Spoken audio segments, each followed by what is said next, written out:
Olá, pessoal.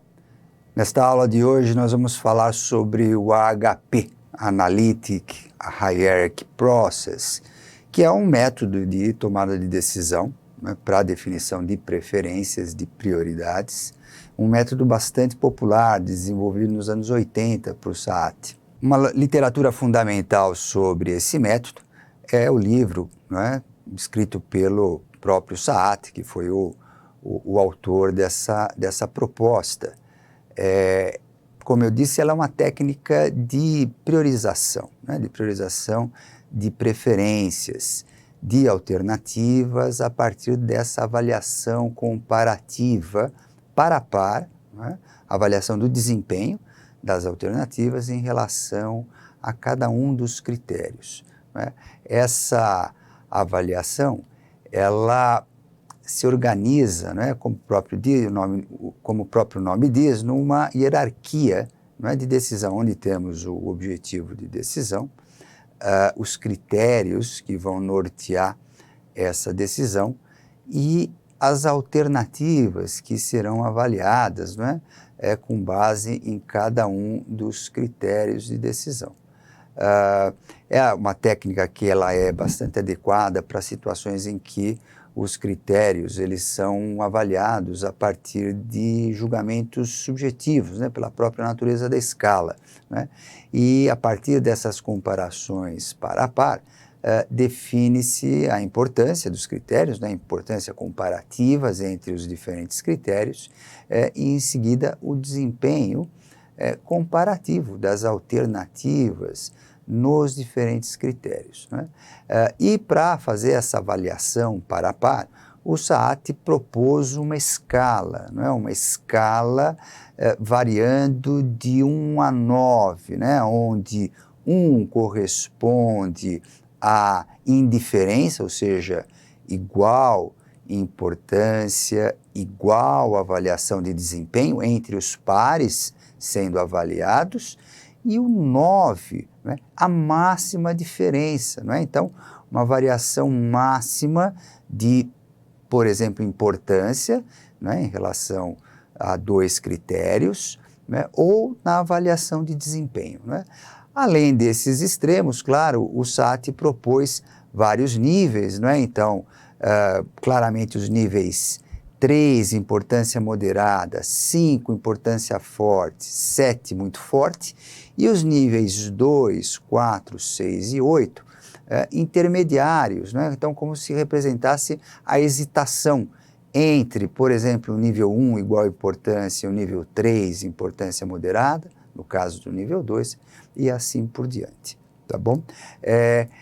O uso dessa escala se dá na construção da matriz de decisão, né? Então, como exemplificado aqui na tela, imagina que a gente tenha 4 alternativas, né? Então, a gente vai avaliar para as alternativas, a alternativa 1 em relação ao 2, a 1 em relação a 3, né? E assim sucessivamente. Então, uma primeira avaliação, né? Se a gente avaliar, né, comparar a alternativa 2 com a alternativa 1, né? Então, o decisor entendeu aí que a alternativa 2, ela é um pouco mais importante, né? Então, nesse linguajar dessa escala, fracamente mais importante do que a alternativa 1. E por isso ela recebeu uma nota 2. Então, por consequência, a comparação da alternativa 1 com a alternativa 2, né, que corresponde a essa célula linha 1, coluna 2, a nota será o inverso disso, 1 sobre 2. A mesma coisa quando a gente compara a alternativa 1 com a alternativa 3. Então, nesse caso, a avaliação é que a alternativa 1 supera a alternativa 3. Supera, né, uma importância moderada, nota 3. Né? Por consequência, né, a comparação da alternativa 3 com a alternativa 1, ou seja, o inverso disso, é 1/3. E assim, sucessivamente, a gente vai construindo a matriz de decisão. não é? A mesma coisa aqui no caso da alternativa 4, quando comparada à alternativa 1, não é? A avaliação é que a alternativa 4 é bem mais forte em termos de desempenho do que a alternativa 1. Recebeu nota 7 e, por consequência, não é? A alternativa, na relação da alternativa 1 com a alternativa 4, ou seja, linha 1, coluna 4, nós temos 1/7. Então, esse é o processo de construção, não é, da matriz de decisão, não é? O mesmo se aplica, então, para todas essas avaliações. Em termos matemáticos, a gente tem uma matriz, não é? Uma matriz de decisão, onde a gente tem essa comparação de pesos, não é? Par a par entre as diferentes alternativas, não é? E o que a gente tem, como eu disse, é que existe essa relação inversa, não é? Na comparação par a par entre as alternativas. Então vamos considerar um exemplo de aplicação para a gente ver qual que é esse processo de definição do peso, dos critérios e depois da importância relativa das alternativas, ou seja, da avaliação, né, de preferência, de prioridade das alternativas. Então, vamos considerar aqui um exemplo de priorização de problemas, né? Então, imagina que a gente esteja lá com uma situação problemática no chão de fábrica, fizemos uma análise da situação atual, construímos um diagrama de relacionamento de causa e efeito, identificamos 3 problemas fundamentais, problemas raízes, né? Falta de planejamento mais refinado das ordens de serviço, falta de procedimentos operacionais e falta de planejamento do espaço físico. Muito bem, qual desses problemas nós vamos priorizar, né? Nós vamos atuar primeiro? Que ordem de preferência a gente daria, né? Então, essa é uma situação típica em que a gente poderia usar o AHP, né? Então, a gente tem essas 3 situações, né? Então, nossas 3 alternativas, né? Os 3 problemas que a gente pretende priorizar. Então, falta de planejamento mais refinado, falta de procedimentos operacionais e também uma falta de planejamento, de organização do espaço físico, né? Então, todos esses problemas que causam lá perda de eficiência, desperdícios, né? Erros, não conformidade de toda sorte, perda de produtividade. Nós precisamos definir os critérios de priorização. Critérios clássicos para a priorização de uma situação como essa, a gente pode considerar a gravidade das consequências desse problema, nesse caso, relacionados a desperdícios, erros, né? Ineficiência, produtividade. Critério 2, que poderia ser o impacto esperado com a eliminação do problema. Então, que benefícios a gente pode ter, né, com a eliminação desse problema? Benefícios, não é, em termos monetários e não monetários. Não é? E um terceiro critério, qual que é a expectativa dos stakeholders, das partes interessadas sobre o que deve ser priorizado. Para usar o HP, o primeiro passo, então, seria construir a árvore de decisão, né? Então, com um objetivo de priorização, baseado nos critérios que a gente definiu, né? Avaliando também as alternativas já definidas. Alternativa 1, falta de planejamento, 2, falta de procedimentos, 3, falta de planejamento do espaço físico. Muito bem, a partir daí a gente começa a construir as matrizes de decisão, né? Iniciando pela avaliação dos critérios, né? Dessa importância relativa dos critérios. Então, essa matriz, ela nos diz que na avaliação do decisor, o critério 1, ele é igualmente importante, né, em relação ao critério 2. E é por isso que na coluna, na primeira linha e segunda coluna, né, a nota é 1.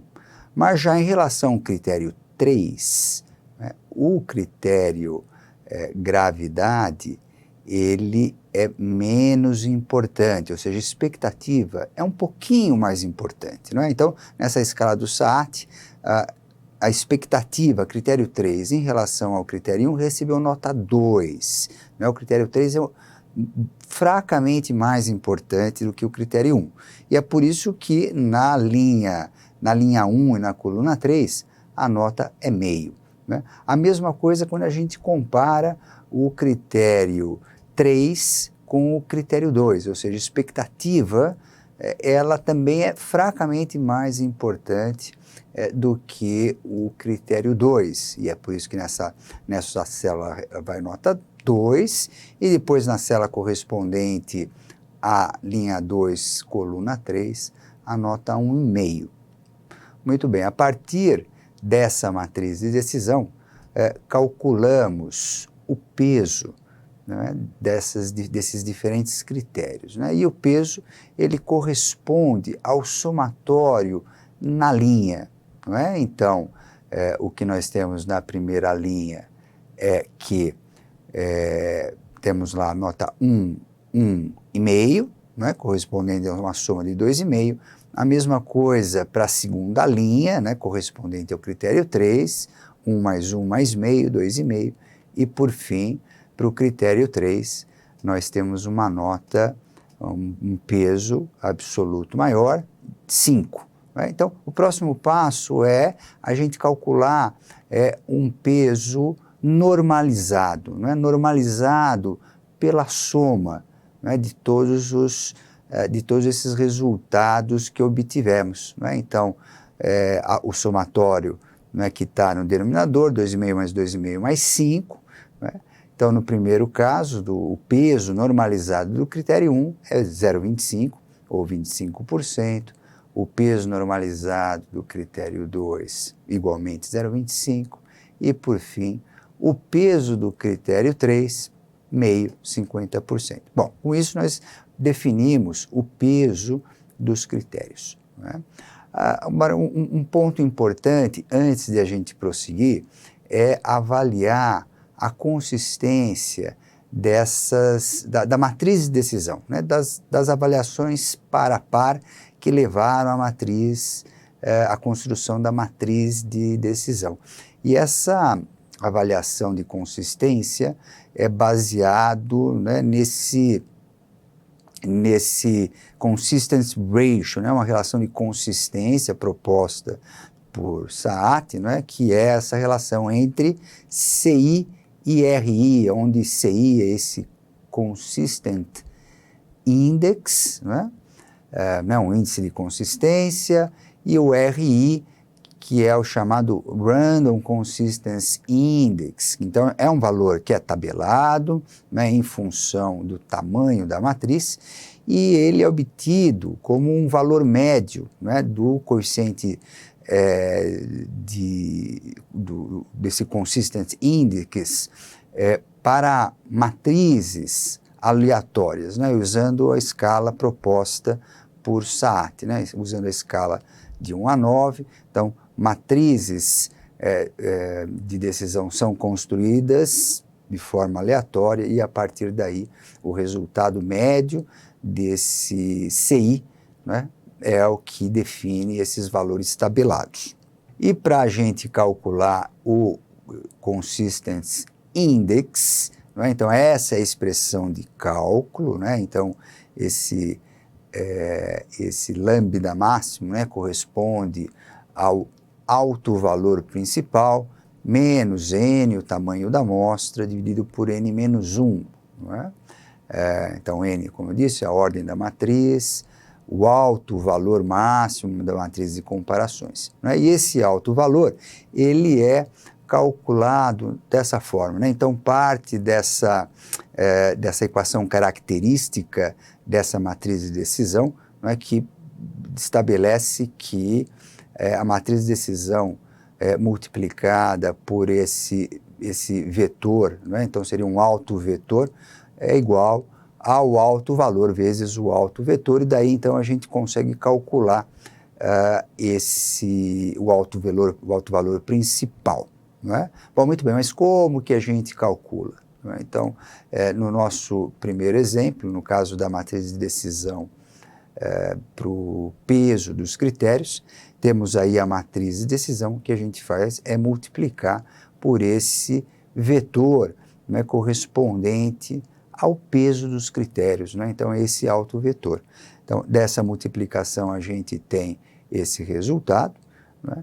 E o que a gente faz em seguida é dividir, né, esse resultado pelo vetor de peso. E aqui, claro, não é uma operação matricial, mas é uma divisão, né, por escalares, e a gente chega nesse vetor, e o alto valor, ele é dado como a média desses resultados, né, o resultado médio. Então, nesse exemplo, né, como tivemos lá 3 mais 3 mais 3, o resultado médio é 3.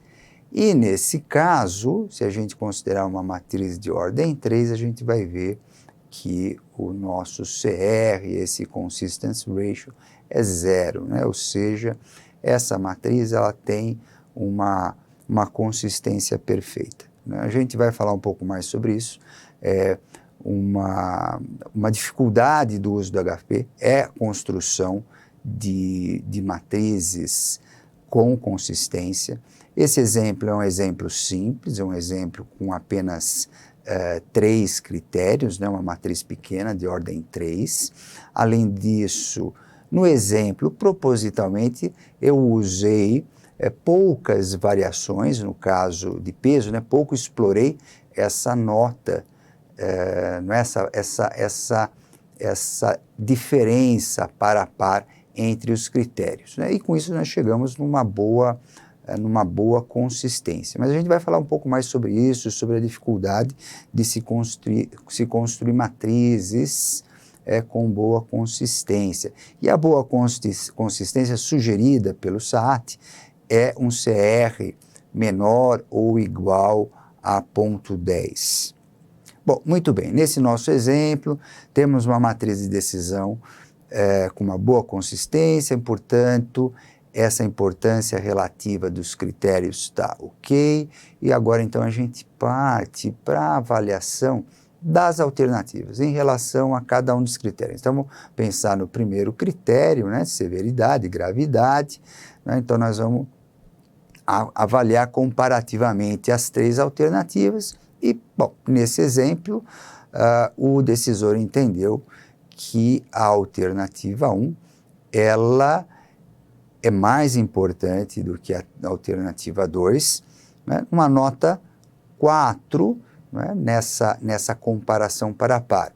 A mesma coisa, a alternativa 1 é mais importante que a alternativa 3, uma nota 6 nessa comparação par a par, e a alternativa 2 em relação à alternativa 3, ela é fracamente mais importante, uma nota 2. E daí a gente tem aí definida as notas, né, na comparação reversa, na comparação par a par reversa. O que fazemos com essa matriz de decisão?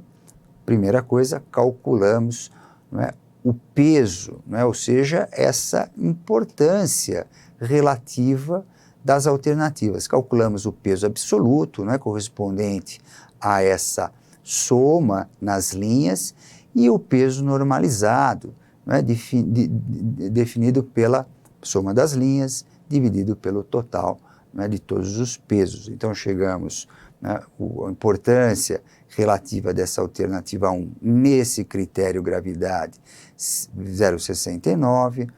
Para a alternativa 2, né, nós chegamos numa importância relativa de 0,204, né, e por último, uma importância relativa de 0,105. E muito bem, fazemos a mesma coisa para essa matriz de decisão, ou seja, calculamos qual que é a consistência dessa matriz de decisão. Calculamos esse alto valor principal, 3,13, e podemos calcular então esse Consistence Ratio. Então, nesse caso, né, deu 0,02, de novo bastante consistente, menor do que 0,1. Seguimos o mesmo procedimento para a avaliação das alternativas, não é, em relação ao segundo critério, o impacto. Não é? De novo, construímos uma matriz de decisão. De novo, aqui a gente vê que a alternativa 1 na avaliação do decisor é mais importante do que a alternativa 2, a alternativa 3 ainda mais importante do que a alternativa 1, né? E a alternativa 2 um pouquinho mais importante do que a alternativa 3, né? E com isso, então, a gente chega nesses pesos, peso absoluto e peso normalizado. Também nesse caso, né, calculamos a consistência da matriz, né, calculamos o alto valor principal, o consistency ratio, de novo, né, nesse caso, de novo, uma consistência né, perfeita, né, com o CR igual a 0. Por último, o que fazemos é o cálculo da avaliação global.